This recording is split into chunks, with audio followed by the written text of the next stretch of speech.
vamos a hablar de lo que se lanzó, como ustedes ven ahí, el 17 de octubre estuvo disponible ya para venta y ya estaba disponible en la región a través de Patricio para todos los que quieran comprarlo, que es 14ª generación.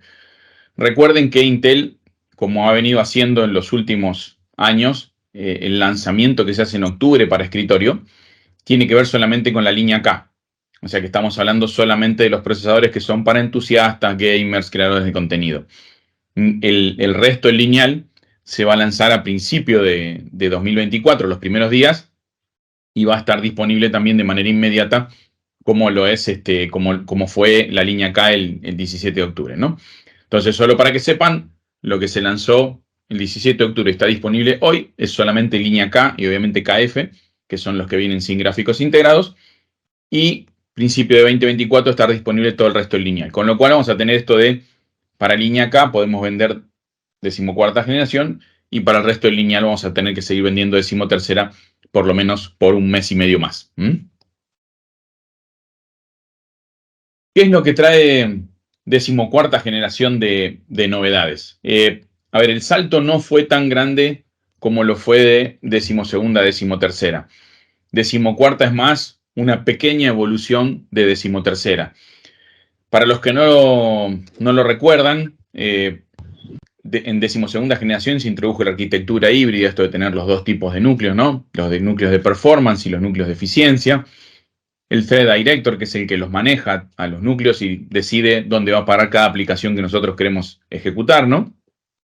Eso, la arquitectura híbrida es algo que vino para quedarse. No es que se lanzó con estas generaciones y después vamos a pasar a otra cosa. No, no.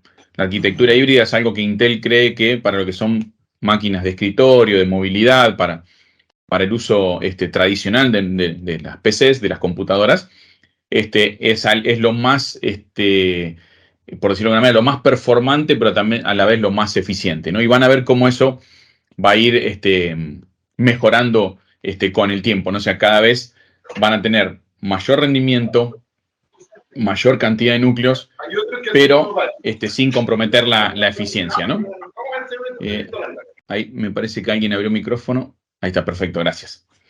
Entonces, la idea de eso es, la arquitectura híbrida no es algo que se hizo como, por decirlo de alguna manera, como un parche y para decir, bueno, saquemos algo, sino que es algo que vino para quedarse y van a ver que esto continúa en las generaciones futuras, ¿no? Entonces, como les decía, la arquitectura híbrida se mantiene, o sea, la arquitectura que lanzamos en 12ª generación se mantuvo en 13ª y sigue en 14ª, pero las diferencias que va habiendo en algunos casos son significativas, en algunos casos son más saltos pequeños evolutivos. Por ejemplo, cuando pasamos de 12ª a 13ª, en todo el lineal de procesadores se agregaron núcleos, se agregó caché y se subió la frecuencia.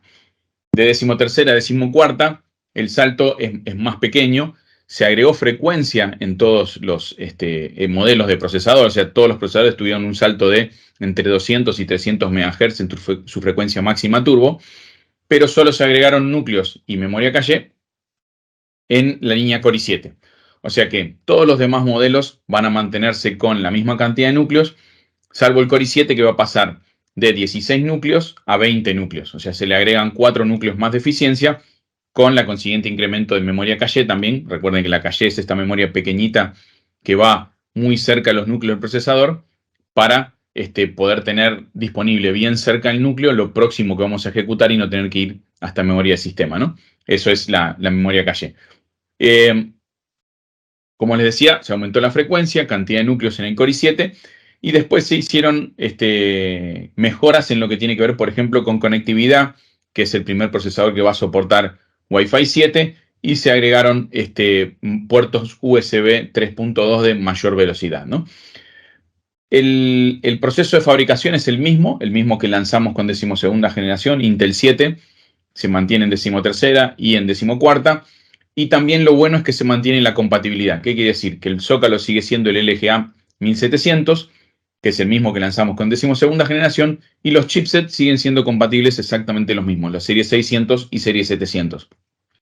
Con lo cual, también vamos a extender la compatibilidad y la vida útil de la plataforma, lo que hace que tengamos motherboards que sean más efectivos, lo que es costo-beneficio, porque los diseños ya están amortizados y como ustedes saben, los motherboards en la medida que va pasando el tiempo van bajando de precio.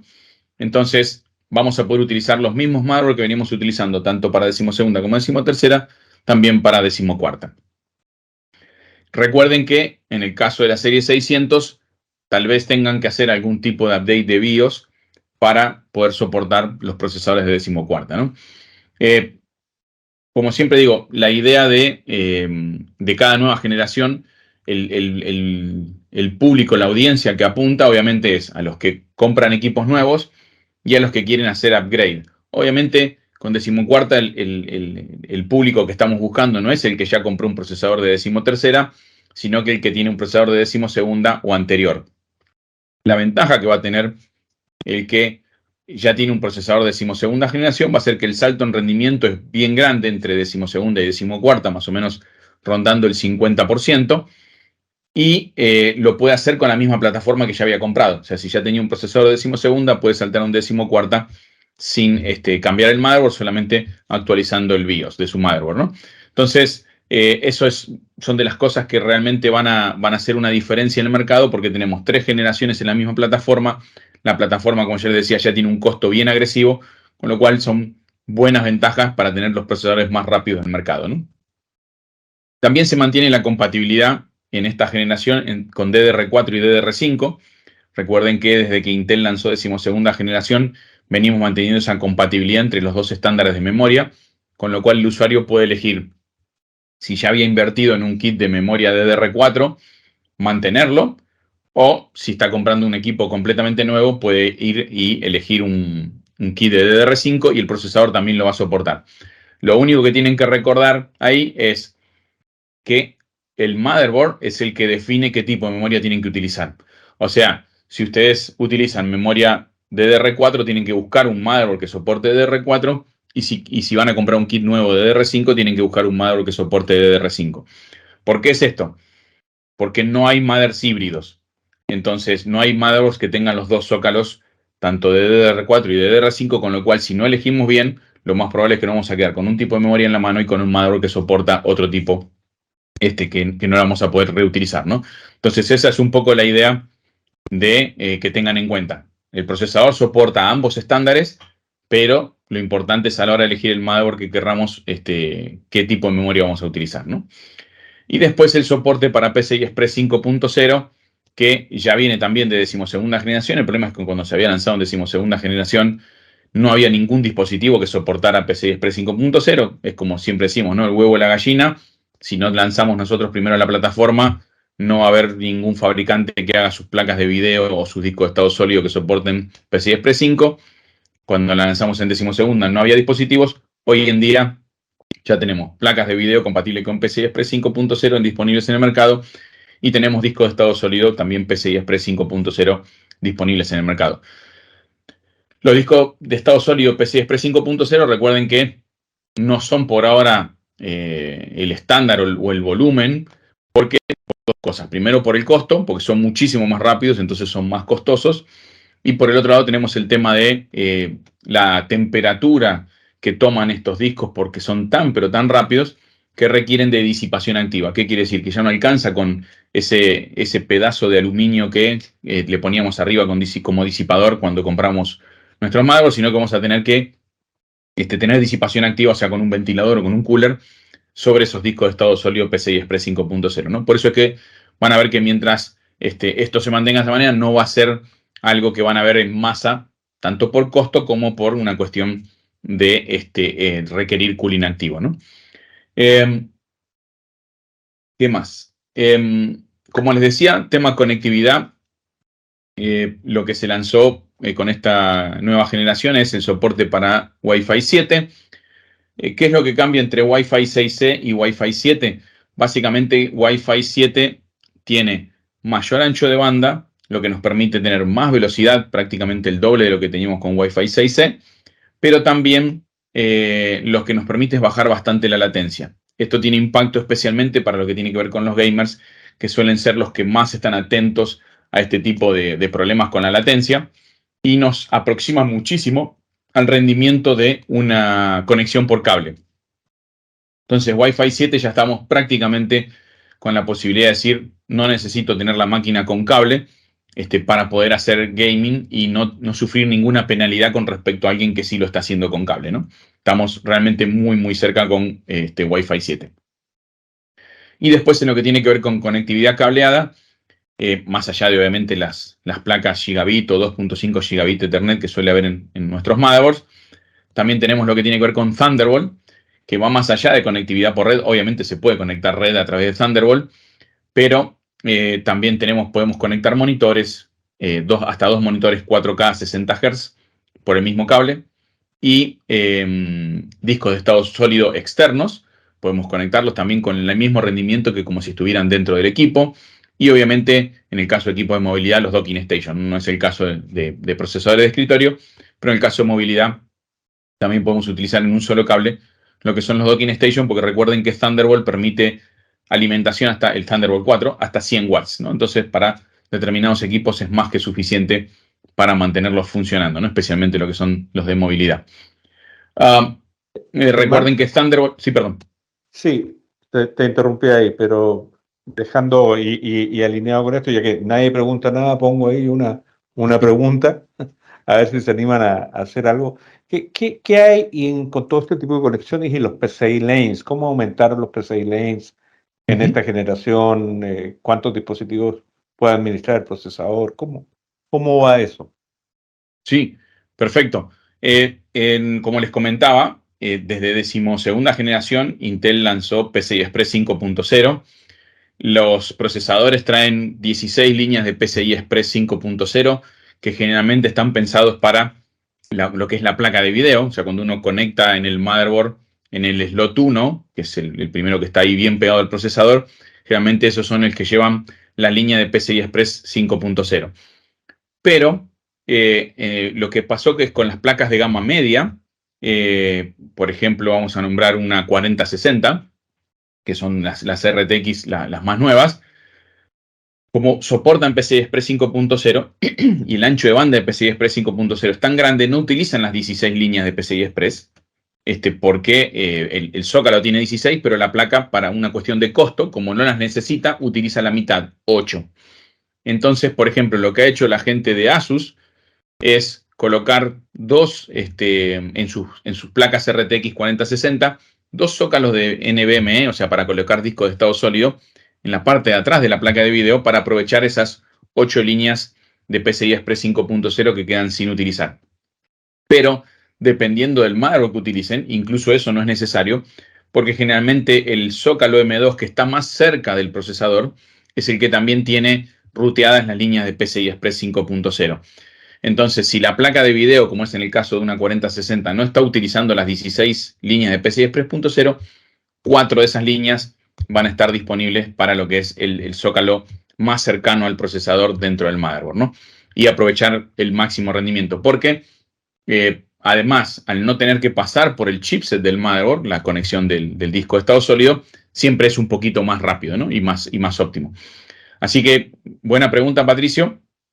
Pero eso es lo que tenemos disponible. Obviamente siguen estando también disponibles la línea de PCI Express 4.0, pero esas están en el chipset. El procesador solamente tiene las de 5.0, para que quede claro eso. Muchas gracias, Germán. Tengo un par de preguntas más por si nadie más se anima, pero sigamos ahora. No, cuando quieran. Me paran, no hay ningún problema. Intel lanzó con 14ª generación dos software, uno específico que se llama Intel Application Optimization, que ustedes ven ahí, que va a estar pensado principalmente para lo que es los juegos. Y lo que va a hacer Intel va a, por decirlo de alguna manera, armar perfiles para estos juegos específicos para mejorar su rendimiento en arquitectura híbrida. ¿Qué quiere decir esto? Que Intel va a analizar juego por juego, especialmente los más populares, y va a ver si se puede hacer alguna optimización extra para que aprovechen mejor la arquitectura híbrida. Si se puede, o sea, si hay resultados positivos, como es en el caso del Rainbow Six Siege o el Metro Exodus, se los va a agregar esos perfiles, ¿no? Porque fíjense que tenemos una diferencia de 13% y 16%. Si no hay ninguna optimización tiene ningún tipo de efecto sobre el juego, directamente no se lo va a incluir al juego. No es que se lo va a incluir diciendo que no agrega nada de rendimiento, sino que directamente no se lo va a incluir. Pero esto es un proceso que se hace en los laboratorios de Intel y se va optimizando juego por juego en particular. Esto es para extraer el máximo rendimiento. La mayoría de los juegos, ya hoy en día, especialmente los modernos, ya soportan muy bien la arquitectura híbrida. Pero hay algunos que todavía no hacen uso correcto o no lo hacen de la manera más óptima. Sí lo usan de manera correcta, pero no de la manera más óptima. Entonces, para esos casos es donde Intel va a sacar estos perfiles en la Intel Application Optimization para sacarle el máximo rendimiento a cada uno de ellos, ¿no? Esto es simplemente para que lo sepan. Y la otra pieza de software que se lanza, que no es nueva, pero sí tiene muchas modificaciones, tiene que ver con lo que es overclock. Para lo que es 14ª generación, Intel mejoró el proceso de fabricación, con lo cual incrementó las frecuencias a las que pueden llegar haciendo overclock los cores de performance y los de eficiencia. Soportamos memorias DDR5 más rápidas, como verán ahí, hasta 8000 megatextel por segundo va a ser las memorias que se van a soportar, obviamente haciendo overclock. Después oficialmente soportan hasta las de 5600, pero los procesadores pueden ir tranquilamente hasta las de 8000 haciendo overclock. Va a haber un nuevo manejo en lo que tiene que ver con la parte térmica, haciendo overclock, o sea, un manejo por núcleo, cuando antes era más por bloque, ahora va a ser por núcleo el tema del manejo térmico para mejorar lo que tiene que ver con overclock. Y lo que les comentaba, el lanzamiento de esta nueva herramienta, que no es nueva, sino que se la modifica y se le agregan unos features bastante interesantes, que es XTU.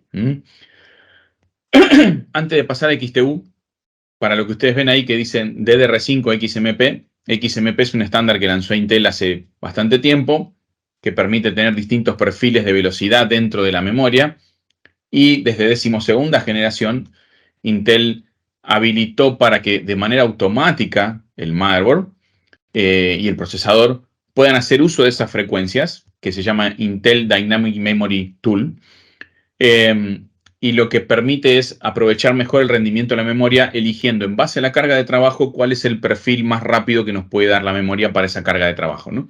Eso recuérdenlo porque es algo que pasa desapercibido, pero es una característica muy interesante y que nos da más rendimiento, ¿no? Volviendo a lo que era el tema overclock que yo les comentaba, XTU es una herramienta que está hace mucho tiempo, tiene unos cuantos años. Intel la lanzó cuando lanzó prácticamente la línea K. ¿Para qué? Para ser más amigable el tema de overclock desde Windows. ¿Por qué? Porque para el que ha tratado de hacer overclock alguna vez y trató de meterse al BIOS de un motherboard y no es una persona muy techie, muy nerd, va a encontrar tantas opciones para tocar que básicamente se va a marear, no va a saber cuál tiene que tocar.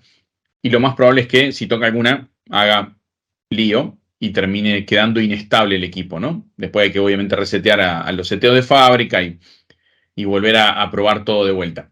O hay que aprender muchísimo en tutoriales para poder aprenderse qué significa cada uno de esos parámetros que tenemos en el BIOS, que son un montón encima. Lo que hizo Intel con XTU hace mucho tiempo fue dar una herramienta que corre en Windows, que me permite jugar con overclock, o sea, con el software, diciendo hasta dónde quiero overclockear cada núcleo, y permitiéndome tocar seteos de voltaje, no solamente frecuencia del procesador, sino también frecuencia de la memoria, todos los parámetros que podemos llegar a tocar en el BIOS, pero de una manera más sencilla, sin tantos parámetros, algunos más básicos.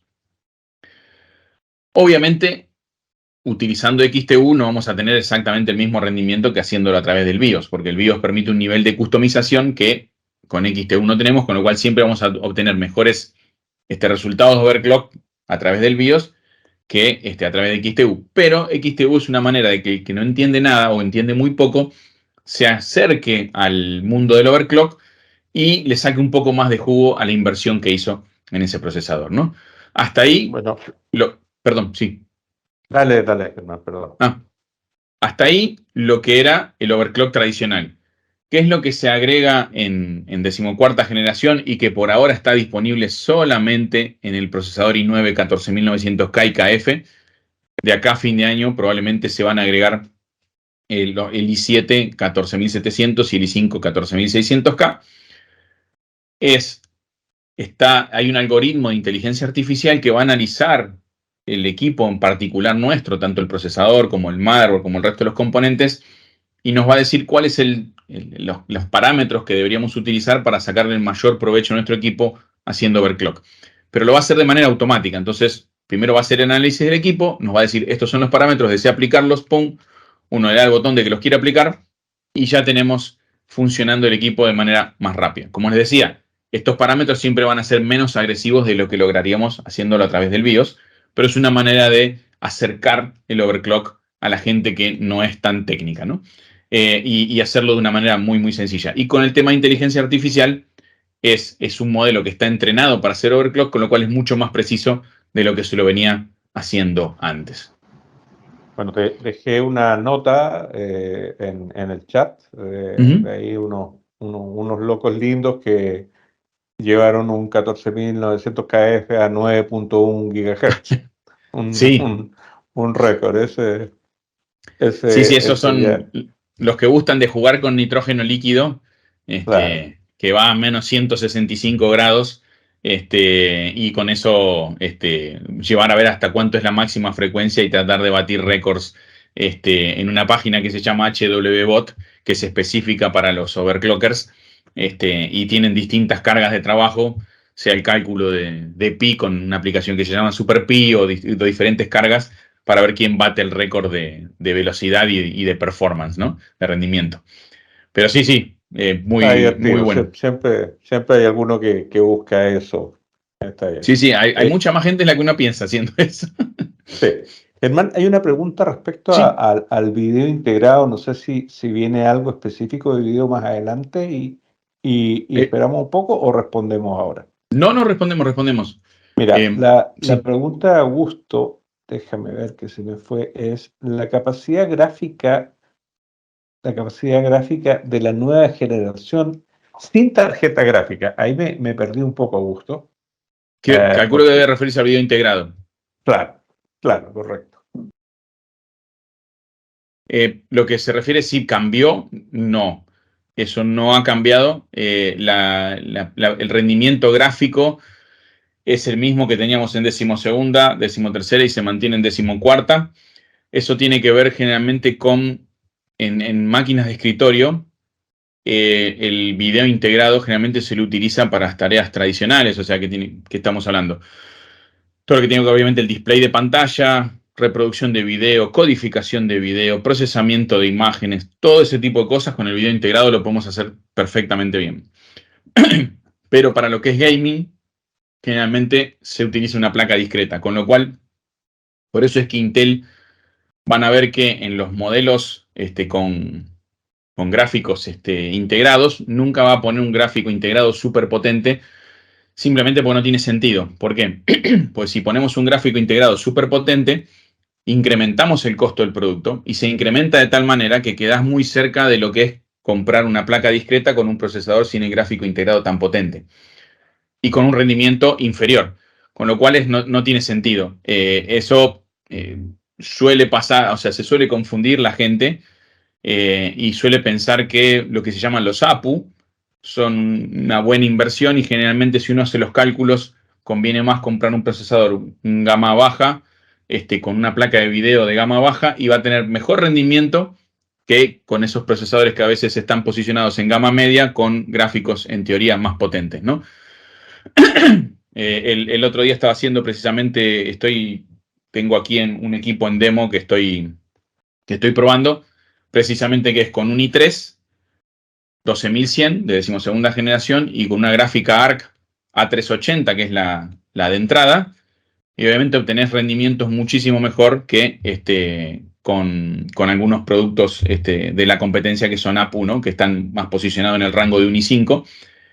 Se obtiene mejor rendimiento y el costo es apenas por encima más alto entre el i3 y una A380, que encima viene con 6 GB de memoria de video, ¿no? Entonces, por eso es que Intel no le ve el sentido, por lo menos por ahora, no quiere decir que en un futuro eso no pueda cambiar, pero por lo menos por ahora no le ve el sentido. Distinto es el caso en movilidad. En movilidad sí va a haber cambios grandes en lo que tiene que ver con la gráfica integrada, pero no les puedo contar nada porque eso se va a hablar recién a mediados de diciembre, ¿no? Cuando eso se lance, ahí les podremos contar un poquito más cuáles van a ser los cambios. Pero sí va a haber cambios grandes en esa generación de producto de movilidad, porque movilidad tiene más sentido porque no se le puede agregar una placa discreta una vez que uno compra un equipo móvil, ¿no? Entonces, ahí sí es donde Intel sí pone el foco. En máquinas de escritorio es más sencillo agregar una placa de video discreta. Espero haber respondido tu pregunta, Augusto. Gracias, Germán. Y hay una pregunta respecto a placas madres. Yo creo que viene más adelante algo respecto al chipset y compatibilidad. No lo hablamos, pero lo comentamos. ¿Cuál es la pregunta?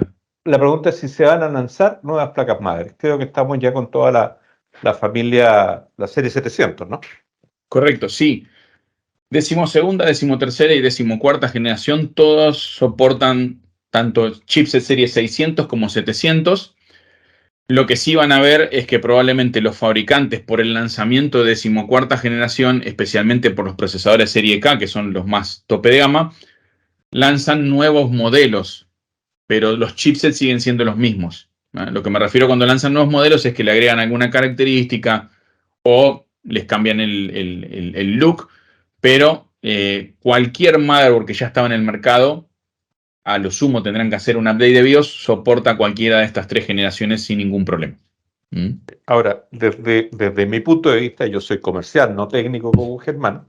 Lo interesante acá es que basados en una misma placa que puede tener un cliente hoy, chipset serie 600, podemos vender un upgrade al procesador de 14ª generación y este procesador de 14ª generación en promedio va a tener un rendimiento 50% superior a lo que tenía con el procesador de 12ª. Entonces, ahí hay una linda oportunidad de negocio de salir a vender ese upgrade, ¿no es cierto? Que a muchos clientes les va a quedar cómodo. La economía en Latinoamérica no está muy firme, nunca está muy firme, hoy día está un poco menos firme, entonces podemos tener ahí una buena oportunidad de negocios en vender el upgrade, aumentar un poco la memoria y con eso enchulamos una máquina que puede ya tener 2, 3 años. Y Correcto, sí. también, como lo mencionaba Germán, es muy probable que se tenga que hacer un upgrade de BIOS, pero en ese caso el cliente ya tiene el procesador de 12A, entonces es bastante más simple hacer el upgrade de BIOS y luego hacer el cambio del procesador. Ahí hay una linda oportunidad de negocio. Pero nos quedamos entonces hasta ahora, el último chipset, serie 700. Correcto. Y están varios sabores entre los distintos fabricantes. Sí, recuerden que lo que es gama de entrada, que es el 610, el H610, no hay chipset serie 700. O sea que el H610 sigue siendo el de entrada para todo el lineal porque no hubo un H710 ni lo va a haber. Sí, lo que hay es el lanzamiento a partir de los B760, H770 y Z790. Pero el H610 se mantiene como opción de entrada. Hablando un poquito de cuál es el rol del CPU en lo que tiene que ver con gaming, recuerden que el CPU no es solamente para ejecutar instrucciones en particular del juego, sino que obviamente siempre todo el mundo le da la mayor importancia y la mayor relevancia a la placa de video, y que la tiene, o sea, tiene su súper relevancia. Sin la placa de video potente no podemos ir a ningún lado, pero el procesador, no se olviden que es el que calcula los physics del game. Cuando nos referimos a los physics es todo lo que se mueve o se rompe dentro del juego, todo lo que tiene que ver con audio, todo lo que tiene que ver con lo que son los personajes que no son manejados por otros usuarios, o sea, lo que son los bots o los non-player characters, los NPC. O sea que tener un procesador potente no es solamente para empujar los píxeles en la placa de video, sino que hace mucho a todo lo que tiene que ver con la experiencia, ¿no? Y hablando un poco de esto, también tenemos lo que tiene que ver con rendimiento. Entonces, fíjense que acá tenemos en una variedad interesante de juegos, porque son unos cuantos, tenemos el rendimiento del 14900K versus el tope de gama de la competencia, que es el 7950X3D, que son estos procesadores que vienen con cache extra. Y fíjense que más allá de que estamos muy parejos, a pesar de que el 14900K tiene un costo menor, En juegos de los más modernos, como es Starfield, tenemos una diferencia interesante en lo que tiene que ver con rendimiento, ¿no? Por eso digo, siempre los juegos más modernos y los más demandantes son en donde más se nota la diferencia de qué tan potente es una arquitectura, ¿no? Y lo mismo si comparamos con el resto del lineal de la competencia, con todo lo que es X3D, y bueno, alguno que no es X3D como el 7950X en particular, versus el 14900K, fíjense que estamos muy, muy bien posicionados. Y a diferencia de lo que pasa del otro lado del mostrador, los procesadores de Intel andan muy bien en juegos, pero también andan muy bien en lo que tiene que ver con el resto de las tareas como son creación de contenido y tareas diarias tradicionales, ¿no? Que ahí es donde a veces suelen sufrir un poco del otro lado muy buen rendimiento en juego, pero después queda un poco en deuda. Vale, Y lo aquí otro tenemos, perdón, sí, perdón, que tal vez venga justo con esto. Aquí tenemos una pregunta. sí. ¿Qué gráfica recomendamos para esta nueva generación? Y eso va a depender mucho del modelo de procesador que estemos buscando y la resolución a la que querramos jugar. Eh, por ejemplo, si vamos a jugar en 1080p, que es la resolución más utilizada por los usuarios, más o menos un 80% de los jugadores juegan en 1080p, y probablemente con una placa, si hablamos de Nvidia, una 3070, una 4060, si hablamos de Intel, una ARC 750, si hablamos de AMD, una Radeon 7600. Ese tipo de placas de video son las que tendríamos que estar pensando para jugar en 1080p. Si ya nos vamos a 2K, que es la otra resolución que está un poquito más arriba, tendríamos que estar pensando ya en placas, la ARC 770, la Nvidia, la RTX 4070 hacia arriba, la RX 7700 hacia arriba. Todo va a depender a qué resolución querramos jugar y qué tan demandantes son los juegos que vayamos a utilizar, ¿no? Pero un tema relevante justo asociado a esa pregunta, y es con el slide que venía atrás, es hay un error de concepto y que, bueno, desde Intel estamos tratando de cambiar cómo se hacen de a poco las reseñas en línea de lo que es los juegos o el rendimiento en juegos, porque generalmente lo que se hace para aislar completamente el rendimiento es utilizar solamente el juego, ¿no? Entonces dicen, bueno, ok, con este procesador y esta placa de video funcionando este juego, vas a tener tantos FPS por segundo en promedio, ¿no? Hasta ahí todo perfecto y es como se lo hizo siempre. Pero hay un problema, el modelo de uso del usuario gamer cambió hace rato, ya hace varios años, y ya no es más como cuando yo era joven, que tengo unos cuantos años, y jugaba, que agarrábamos y cerrábamos todas las aplicaciones del equipo para que no me consumiera ningún recurso y lo único que tenía era el juego y lo único que me importaba era el juego. En esa época prácticamente ni siquiera se jugaba online. Eran todos los juegos en modo historia. Ahora eso hace rato que ha cambiado y tenemos, primero, que todo el mundo juega online, juega con sus amigos, usa para socializar los juegos, no es solamente un entretenimiento, lo usan para socializar. Entonces, no es solamente el juego lo que tienen abierto, sino que generalmente tiene abierto Discord, redes sociales. Discord, para el que no lo conoce, es una herramienta para comunicarse entre gamers, un chat y permite obviamente hacer voz y video. Y también lo que termina sucediendo es que cuando se juntan los amigos a jugar, a veces no todos están jugando al mismo tiempo, pero quieren ver. Entonces las personas que están jugando streamean el juego para que el que no está jugando del equipo lo pueda ver también. Entonces, ¿qué pasa? Ese es el uso promedio ahora. Entonces, no importa tanto si yo puedo medir cuánto me rinde el juego solo, sino cuánto me rinde el juego usando el juego, pero también usando Discord, streameando mi cámara y streameando el juego, que es el uso que se le da ahora más o menos.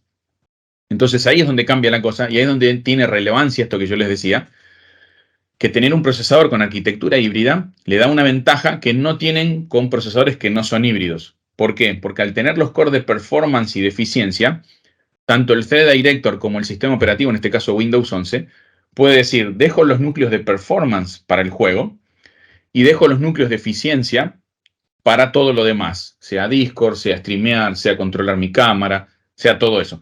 Entonces no comprometo mi experiencia. Antes, para no comprometer la experiencia, tenía que tener dos equipos, básicamente. Uno para jugar, otro para streamear y hacer todo lo que tenga que ver con comunicaciones. Hoy, si ustedes se fijan, ya desde un i5, un 14600K, que viene con 14 núcleos, tengo 6 núcleos de performance que lo puedo utilizar para el juego y tengo los otros 8 núcleos de eficiencia que los puedo utilizar para todas las demás tareas que estoy haciendo al mismo tiempo y no se va a resentir mi experiencia en juego. De ahí es lo que ustedes ven en pantalla, que muestra que haciendo game, stream and record porque muchas veces también se está grabando lo que uno hace para luego subirlo a nuestros canales de redes sociales, sea YouTube o Twitch, da que no se perdieron 0 frames por segundo, utilizándolo en 1080p con máximo detalle en este juego que se llama Total Warhammer 3, y hubo 0 pérdida de frames en el stream que nosotros estábamos haciendo. Generalmente cuando empieza a haber problemas de rendimiento, nos baja la performance en el juego y también empieza a haber saltos en nuestra transmisión online que estamos haciendo. Teniendo un procesador con arquitectura híbrida y con una buena cantidad de cores, como les decía, a partir del i5 14600K o 13600K, que tienen la misma cantidad de núcleos, vamos a poder hacer esto sin ningún compromiso en lo que tiene que ver con rendimiento, ¿no? Eso para tenerlo en cuenta, y muy buena la pregunta con respecto ahí a lo que es juegos. Buenísimo. Oye, Sí. te interrumpo 2 minutos para un comercial, una pausa Sí. comercial. Marcel Cárdenas les dejó en el chat una promoción de puntos de Intel que hay para los que están registrados en el Intel Partner Alliance, en el IPA. Espero que todos los que estén en esta charla estén registrados. Brevemente, les cuento el programa IPA, Intel Partner Alliance, dentro de sus muchos beneficios, tiene uno que se llama Disty Voucher. Este programa permite canjear los puntos que ustedes acumulan tanto por sus compras como por los entrenamientos que hacen. Les permite canjear por un voucher, un crédito con Incomex. ¿Ok? Marcel es nuestro manager para el programa dentro del grupo Incomex, y en varias revisiones que hemos hecho, calculamos que por ahí quedan arriba de la mesa, que dejan de aprovecharse unos... denme un segundo, que justo me están chateando aquí, me chatean desde una emergencia.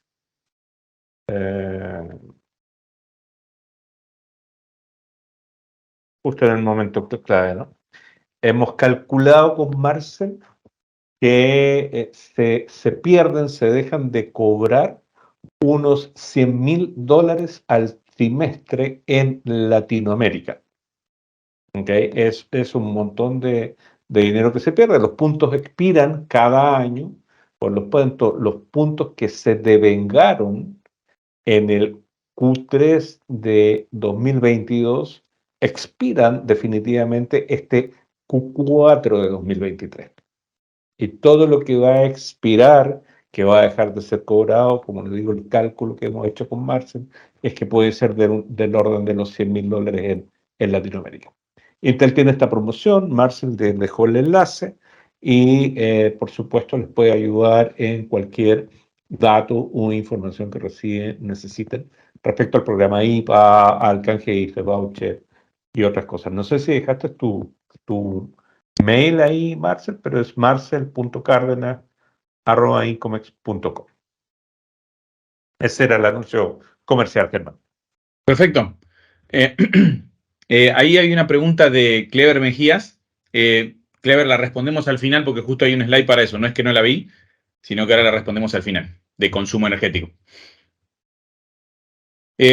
Continuamos con tema rendimiento para creadores de contenido. También, como ven, el rendimiento es muy bueno comparando procesadores tope de gama. E incluso fíjense que el i7 14700K no tiene problema en ir paso a paso con lo que es el tope de gama de la competencia, ¿no? El i7 fue el que recibió el incremento de 4 núcleos, que pasó de 16 a 20 núcleos, con lo cual por eso es que esto se traduce en un salto de rendimiento más que interesante, también lo que es creación de contenido, ¿no? No solamente juegos, sino también todo lo que tiene que ver con Adobe, AutoCAD, todas estas tareas que suelen realizar los creadores de contenido. Y en cuanto, había habido una pregunta o una duda por algún lado, no me acuerdo, de que hablaban en cuanto a lo que es el salto generacional y lo que veíamos como rendimiento. Fíjense que de acuerdo a la aplicación, entre un i7 de decimosegunda generación, un i7 de decimotercera y un i7 de decimocuarta, el salto, y era lo que hablaba Patricio también cuando hablábamos de hacer el upgrade, puede ir desde un 10 a un 14%, dependiendo de a dónde saltemos, hasta un 63%, ¿no? Especialmente en lo que tiene que ver cuando utilizamos todos los núcleos como es Adobe After Effects, que es para retocar fotos, o cuando hacemos Cinebench, que es para el rendeo de imágenes y videos. Todo ese tipo de tareas que son muy, muy demandantes es donde realmente se nota muchísimo el despegue en rendimiento entre lo que es 12ª generación y 14ª, ¿no? Entonces, como para que lo tengan en cuenta el salto generacional. Y por último, y ya cerrando, el tema de inteligencia artificial. Más allá de que lo que se puso de moda ahora es ChatGPT y se empezó a hablar ahora de inteligencia artificial no es nuevo. Y como les demuestro que no es nuevo, es que desde 11ª generación, o sea, hace 3 generaciones para atrás, Intel ya tenía eso que ustedes ven ahí en pantalla, y obviamente eso se ha mantenido en estas generaciones. Obviamente va a haber más desarrollos, pero sepan que en los procesadores que ustedes tienen hoy ya tienen inteligencia artificial para lo que tiene que ver con streaming y colaboración, para lo que es cancelación de ruido, cuando estamos haciendo una reunión como ahora y ustedes no escuchan nada de fondo, por más que hay algún que otro ruido acá de los vecinos. Ustedes no escuchan absolutamente nada porque se utiliza algo que se llama GNA, que es un motor específico para lo que es reconocimiento de voz y para eso aislar los ruidos de fondo de lo que yo digo. Y también para lo que tiene que ver con el tratamiento de imágenes con la gráfica integrada, ¿no? Esto para que sepan que, más allá de que el boom de inteligencia artificial se dio este año con ChatGPT, Intel esto ya lo venía viendo hace rato y por eso es que desde 11ª generación que tienen todas estas herramientas que ustedes van a ver ahí, y en lo que se va a lanzar en diciembre para lo que tiene que ver equipos de movilidad, van a ver todavía un salto más grande generacional en todo lo que tiene que ver con la nueva categoría que Intel va a llamar la AI PC, que tiene que ver la PC de inteligencia artificial, que como yo les decía, se va a lanzar oficialmente a mediados de diciembre, ¿no? Pero sepan que incluso los procesadores que tienen hoy ya poseen lo que son motores específicos para lo que es inteligencia artificial. Y respondiendo a la pregunta, perdón, sí, Patricio. No, dale.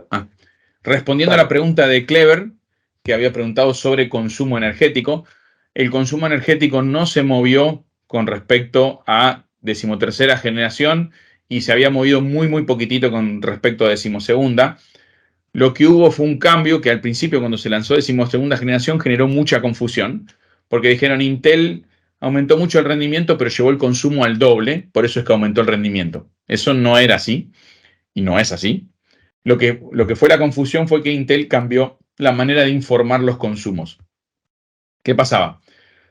Hasta ahora ustedes tenían, hasta 12ª generación, perdón, no hasta ahora, hasta 12ª generación, tenían que los procesadores de Intel, la línea K inclusive, tenía un límite de tiempo de ejecución de la velocidad turbo máxima, que se llama Tau, y que en el caso de los procesadores más tope de gama era de 56 segundos. Entonces, el procesador iba hacia arriba a la frecuencia máxima, siempre y cuando obviamente la solución térmica lo soportara, duraba en esa frecuencia máxima 56 segundos y luego bajaba a una velocidad más razonable para mantener el consumo bajo control.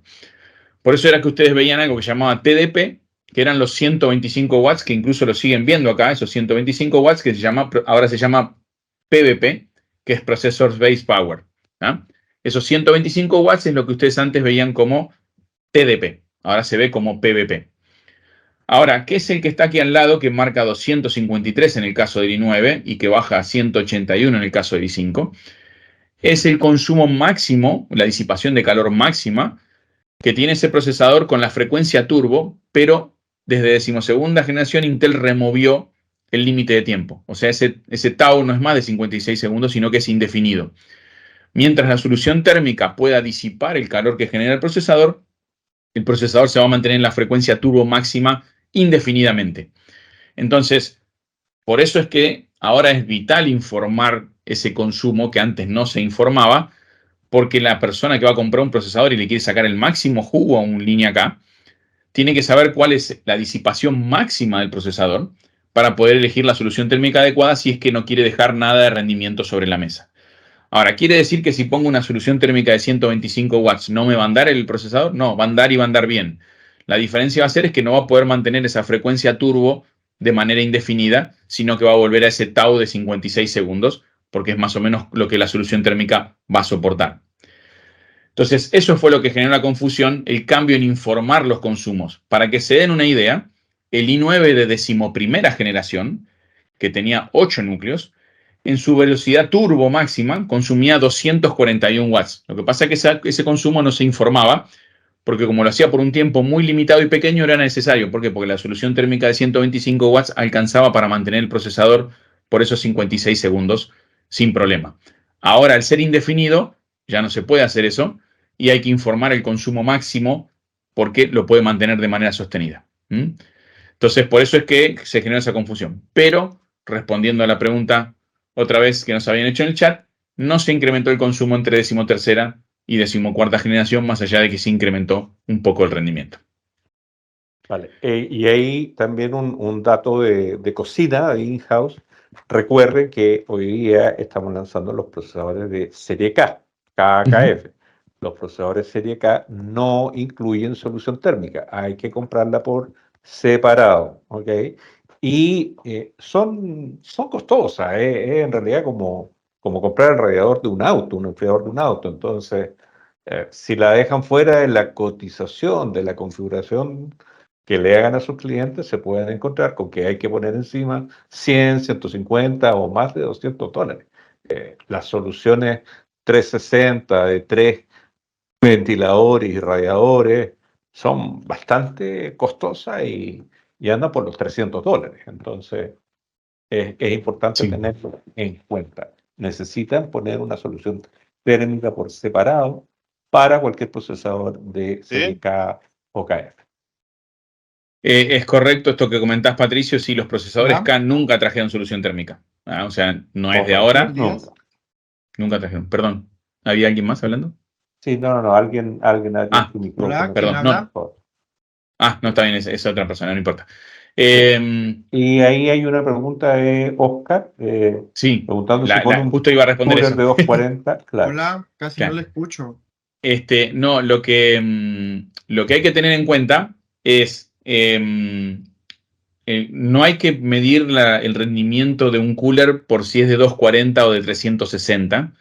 Aló. Aunque obviamente eso nos da una idea de qué tan potente es, pero hay que mirar siempre en las especificaciones del fabricante de la solución térmica a cuántos watts puede disipar de máxima. Entonces, con eso nos vamos a dar una idea vamos a tener aquí, por ejemplo, el i9 disipa 253 watts, entonces nosotros tenemos que ver una solución térmica que disipe ese poder, ¿no?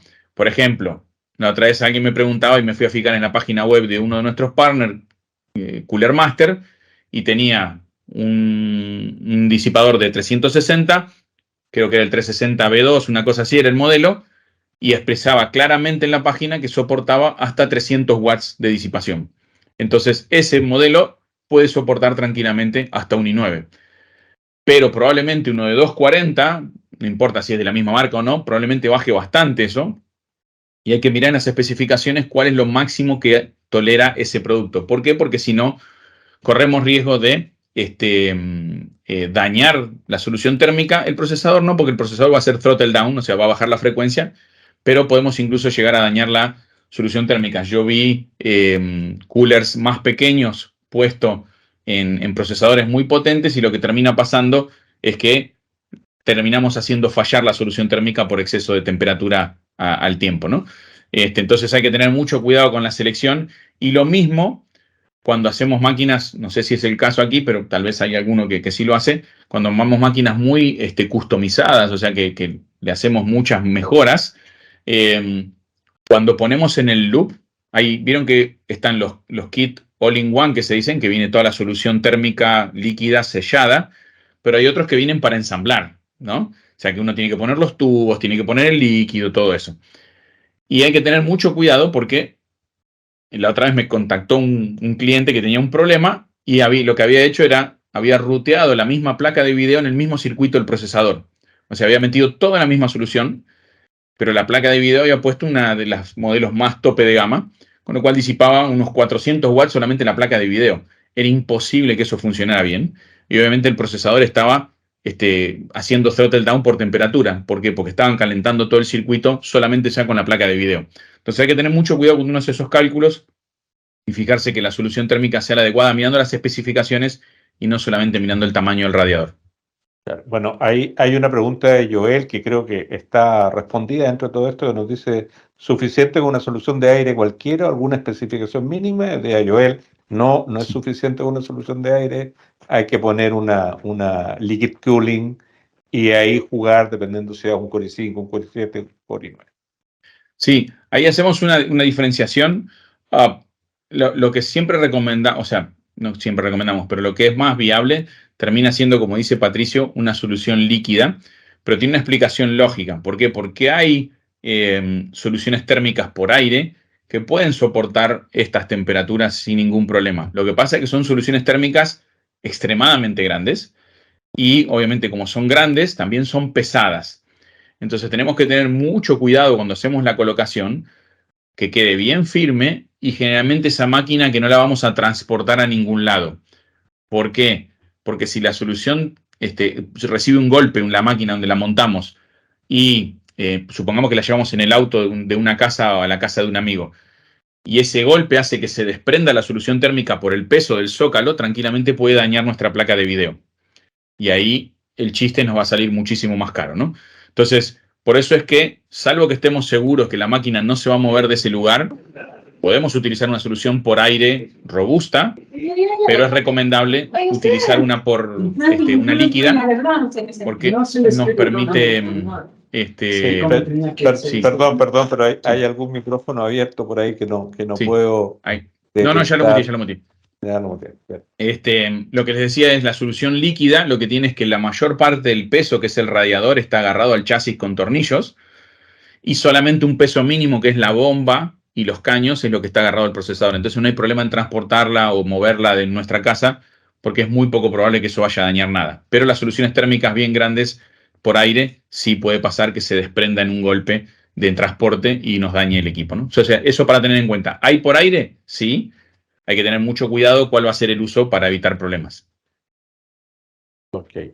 Vuelvo atrás al aviso comercial. Bueno, Marcel dejó el enlace para quienes no están registrados en el programa IMPA, para quienes lo están. A través de ese mismo enlace pueden entrar a su cuenta, revisar beneficios, entrenamientos y demás.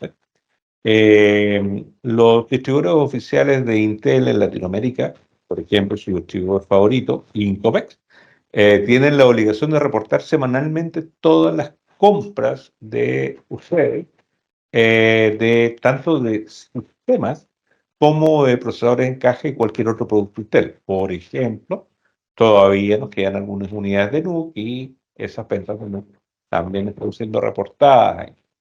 Esto se hace semanalmente. Todo lo que tenga arquitectura Intel califica como compra válida para el programa IPA. Estamos hablando de todos los laptops con procesador Intel, de todas las marcas, de todos los servidores con procesador Intel, de todas las marcas, por supuesto de todos los procesadores en caja, de lo que quede en UC. La verdad, no hemos podido vender mucha tarjeta de video, apenas unas pocas unidades, pero cuando tengamos, por ejemplo, ARC 750, esas compras también son válidas para... Y nosotros reportamos, como ya les dije, cada semana en forma automática. Ustedes no tienen nada más que hacer que registrarse en el programa. Estamos ya en la hora, ya pasó Súper. la hora. Miren que bien, Germán, no sé si queda algún slide No, ahí o alguna era solamente última las gracias. pregunta. Bueno, muchísimas gracias a todos en nombre de Incomec e Intel por acompañarnos en nuestro webinar. ¿Hay alguna pregunta que veo también respecto de Sí, disipación? La última, creo de que Andrés Solano. está dentro de todo lo que respondimos, ¿no? Sí, no, lo que comenta es si las líneas que no son K sí traen un disipador en la Correcto. caja y ese disipador es el correcto para ese modelo de procesador. O sea, no necesitas más que eso. Si después alguien quiere poner un disipador más potente porque tiene ganas, no hay ningún problema, pero el procesador que viene en la caja en los modelos que no son K es suficiente para lo que es ese modelo. Bueno, entonces, 2 o 3 avisos parroquiales. Les recuerdo la promoción que tenemos con procesadores Serie K de 13ª generación y Microsoft, donde por sus compras en Incomex pueden ganar un app gamer de un valor equivalente a $4.000. Para los que no tienen tienda física, vamos a entregar a sus digitales. La campaña de puntos de Intelipa. Marcio dejó ahí sus datos de contacto, dejó el enlace, en todo lo que podamos ayudarle, felices.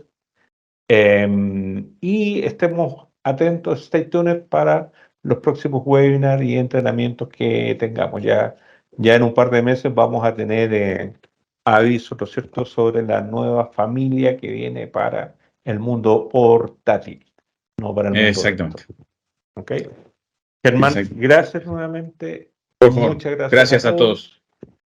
Que tengan muy buena tarde, vendan mucho Intel.